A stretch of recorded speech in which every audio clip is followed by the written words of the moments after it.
Saya sudah bersama dengan Ketua Panitia Pengibaran Bendera Raksasa di Laut di kawasan Jepara, Jawa Tengah bersama dengan Farid Rahman. Selamat sore, Mas Farid. Selamat sore, Mbak. Iya, Mas Farid. Ini mungkin bisa dijelaskan sedikit, walaupun tadi saya sudah menampilkan ya, kita sudah saksikan bersama-sama tayangannya bagaimana pengibaran bendera raksasa tersebut. Mungkin bisa dijelaskan sedikit bagaimana latar belakang sampai tercetusnya ide untuk mengibarkan bendera raksasa ini. Baik, saya akan menceritakan tentang latar belakang tercetusnya acara kemarin.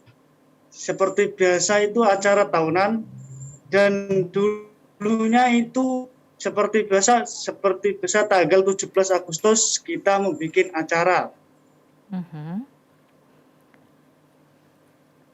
Kalau kita buat bendera raksasa merah putih gimana? Akhirnya kita berjalan dengan dengan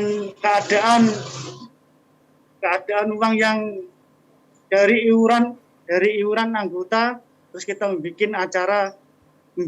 bendera, terus kita pertama kali kita mengibarkan di darat, dan selanjutnya kita mengibarkan di laut. Geografis tempat tinggal kita ini di pesisir, Pak. Jadi kita harus memanfaatkan laut sebagai acara tersebut.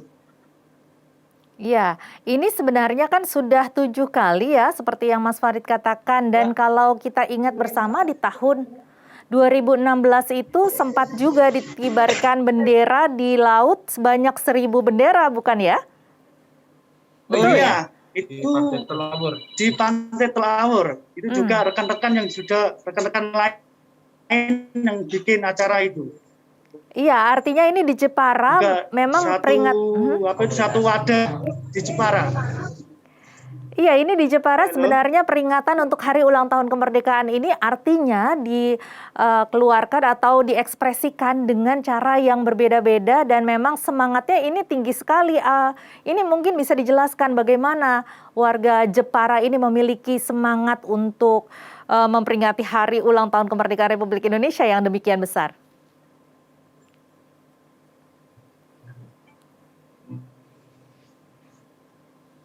Mas Farid. Iya, halo. Iya, silakan. Untuk semangat memeriahkan hari jadi kemerdekaan Republik Indonesia, kami sebagian warga yang tinggal di pesisir itu sangat antusias ingin mengibarkan bendera. Dan dulu pernah ada pengibaran bendera, yaitu dari bapak-bapak nelayan warga sekitar tempat kita mengibarkan di atas perahu. Dan kami pun dengan ide membuat bendera yang sangat besar di laut. Ini ide yang sangat luar biasa dan bisa diapresiasikan dari pihak lain atau dari anggota sendiri. Iya, Mas Farid, kenapa sih warga Jepara ini begitu antusias untuk memperingati hari ulang tahun kemerdekaan ini?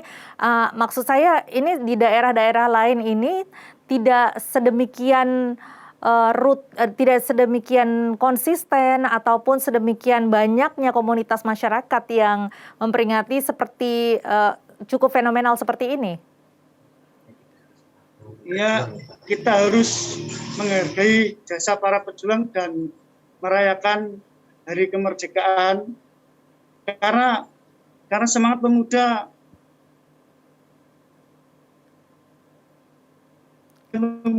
untuk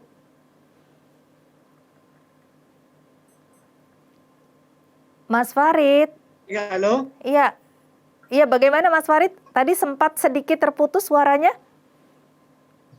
Iya, kita harus semangat dan mengenang para jasa pahlawan, karena mengibarkan bendera ini sangat cukup mudah lah, daripada kita memperjuangkan negara Republik Indonesia yang dahulu diperjuangkan oleh para pahlawan. Kalau tidak, dengan semangat nasionalisme ini, kita sebagai regenerasi ini bisa hanya menggelorakan nasionalisme kebangsaan negara ini. Iya, Mas Farid, kalau diingat-ingat, ini kan masih tanggal 2 Agustus ya, masih cukup lama jelang 17 Agustusan, masih sekitar 2 pekan lebih begitu. Kenapa harus dilaksanakannya sekarang? Kenapa tidak dekat-dekat pada tanggal 17 Agustus saja nanti? Oh ya, untuk kenapa kita harus mengibarkan mulai dari tanggal 1, karena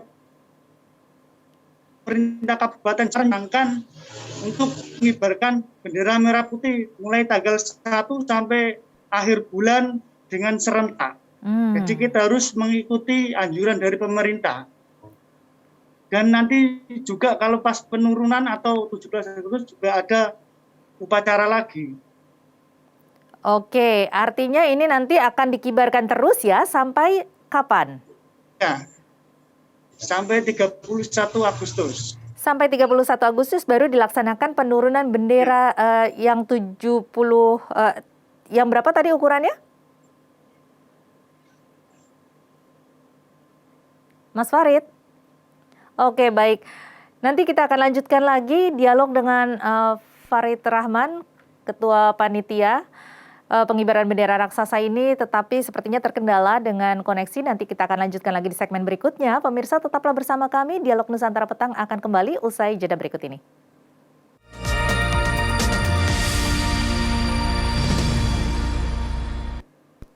Terima kasih masih bersama kami di Dialog Nusantara Petang. Kita masih bersama dengan Ketua Panitia Pengibaran Bendera Raksasa di Laut Jepara bersama dengan Farid Rahman. Mas Farid, ya, Anda halo. masih bersama kami? Ya. Iya, Mas Farid mungkin bisa diceritakan itu pengibaran bendera 7 kali 6 meter ya, betul ya? Ini cukup besar loh.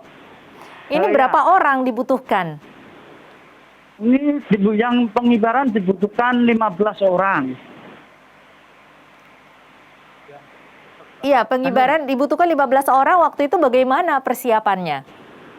Oh, persiapannya sudah 1 bulan dan kemarin pun tinggal pemasangan dan udah apa itu namanya? Gladi resik. Udah persiapan. Ini tadi sempat dikatakan bahwa dikibarkan dulu ya di darat, kemudian baru dilakukan di tengah laut, begitu? Iya, itu agenda yang tahun-tahun kemarin. Yang tahun-tahun kemarin. Nah, kenapa kalau sekarang memilihnya di tengah laut? Bukannya lebih sulit ya?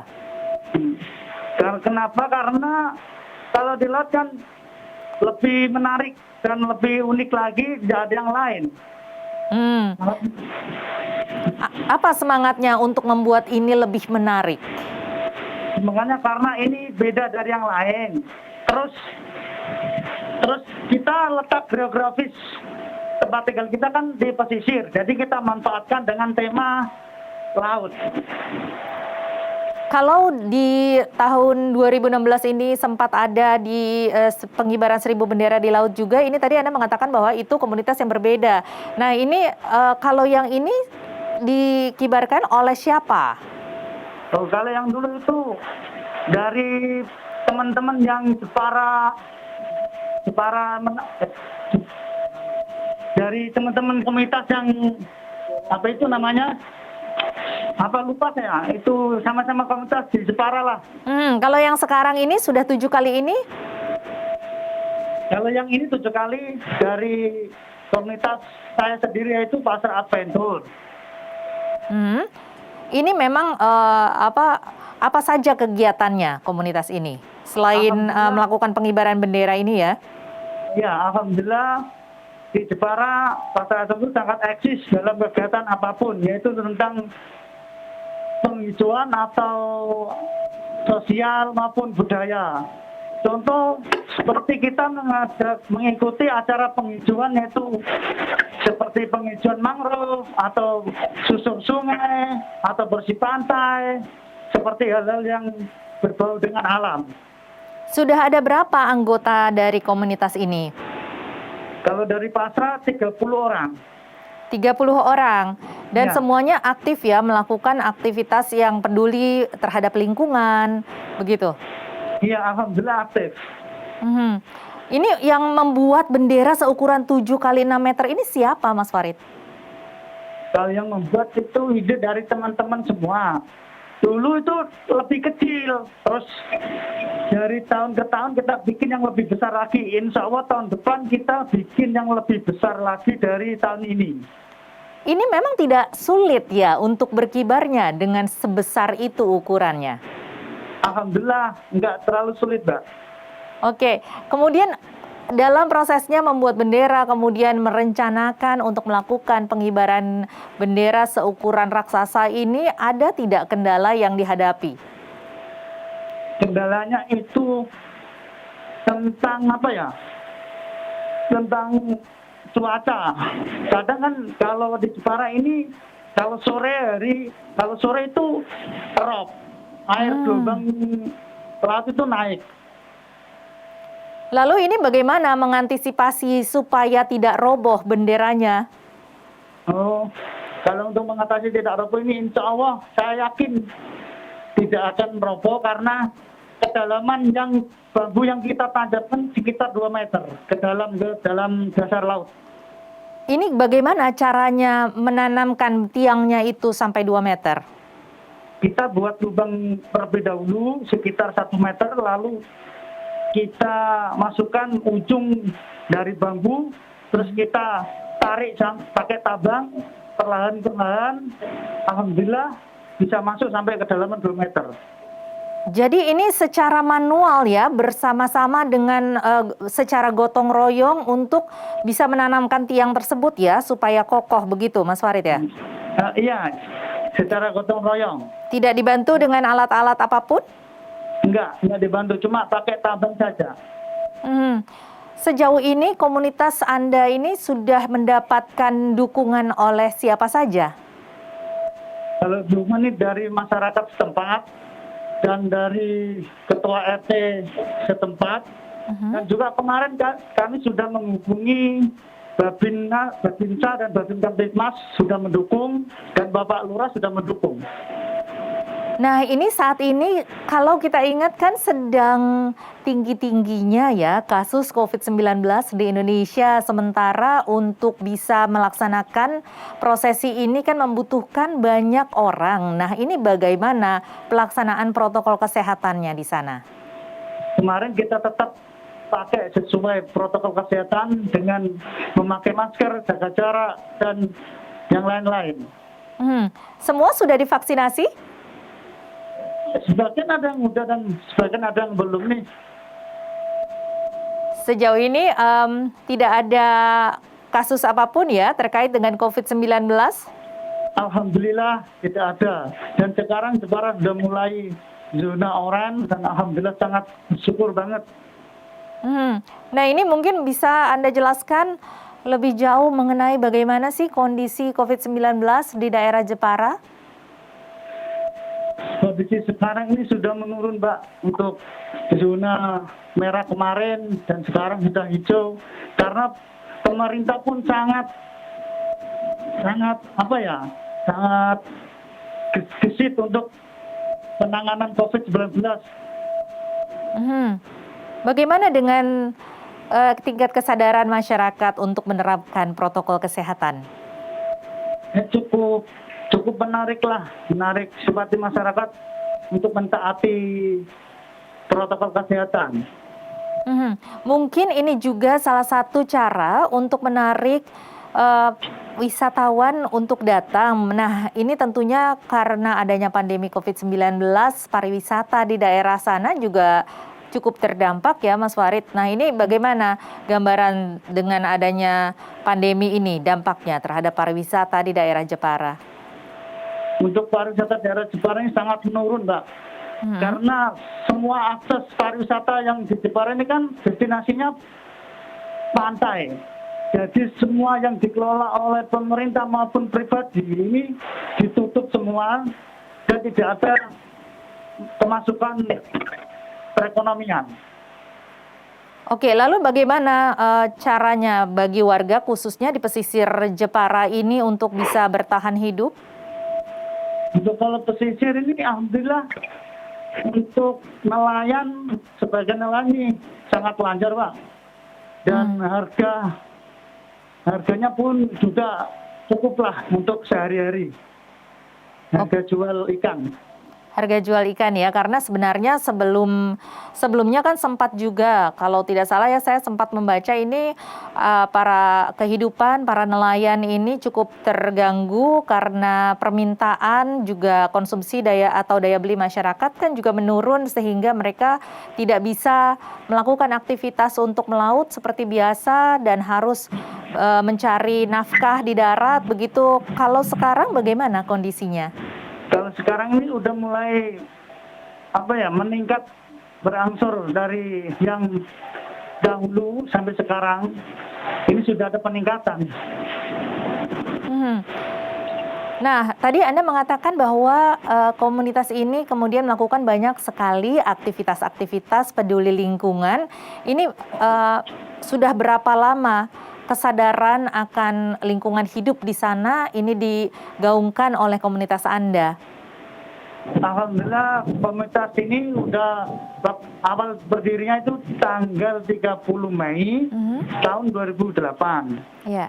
Terus kita mengikuti aktivitas atau kegiatan di alam bebas seperti tadi penghijauan, bersih pantai, atau mengikuti jadi relawan bencana alam, seperti hal-hal yang positif.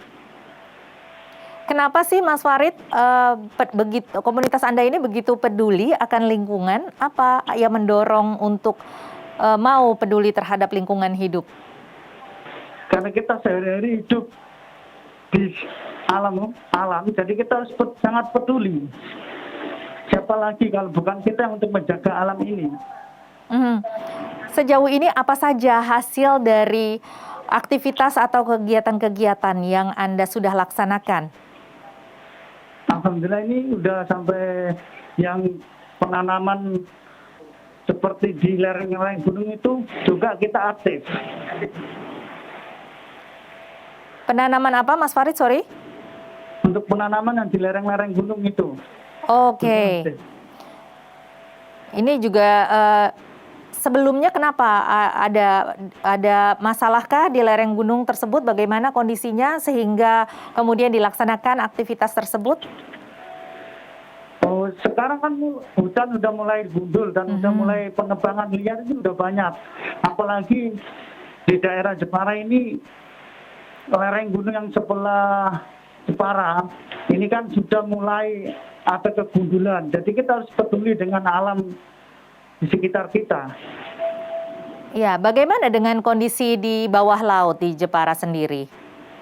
Kalau di bawah laut ini yang paling sulit itu mengenai tentang sampah. Sampah. Ini kalau di Jepara kan 1 tahun sekali ada musim yang namanya musim baratan. Jadi setelah musim baratan itu ombak membawa sampah sampai ke daratan. Jadi sampah itu sangat begitu banyak. Dan ini PR juga buat pemerintah untuk kesadaran masyarakat membuang sampah pada tempatnya. Dengan banyaknya masalah, memang di Indonesia ini banyak sekali pesisir pantai yang sangat indah tetapi bermasalah dengan sampah ya Mas Farid. Nah kemudian apa yang komunitas Anda lakukan untuk mengurangi sampah-sampah di pesisir? Kita mengadakan bersih pantai. Contoh kayak kemarin kita mengikuti salah satu dari komunitas teman yaitu bersih pantai, kita ikut. Kita juga berpartisipasi. Iya, ini memang menunjukkan kecintaan terhadap negara. Ini tidak harus dengan berlomba atau melaksanakan lomba 17 Agustusan ya Mas Farid, terutama saat ini sedang pandemi begitu. Jadi dengan menunjukkan kecintaan terhadap lingkungan hidup juga ini bisa ya. Dan banyak sekali tentunya cara-cara untuk menunjukkan kepedulian terhadap lingkungan hidup dan juga mencintai tanah air seperti yang Anda tadi sebutkan. Nah, apa harapan Anda terhadap generasi muda bangsa ke depannya untuk bisa menumbuhkan semangat mencintai negara ini? Ya, saya harap nih ke depannya untuk para pemuda dan pemudi dan dukungan para pemerintah, rasa nasionalisme dan kebangsaannya harus ditanamkan dari usia dini. Kita tanamkan harus dari usia dini. Iya. Tentunya dengan melaksanakan perbuatan-perbuatan nyata yang bermanfaat bagi sesama, bagi lingkungan hidup, begitu ya Mas Farid? Iya. Baik. Sekarang kan banyak isu-isu yang dari media sosial yang tidak berguna itu kan sangat merugikan regenerasi kita. Iya. Oke, baik.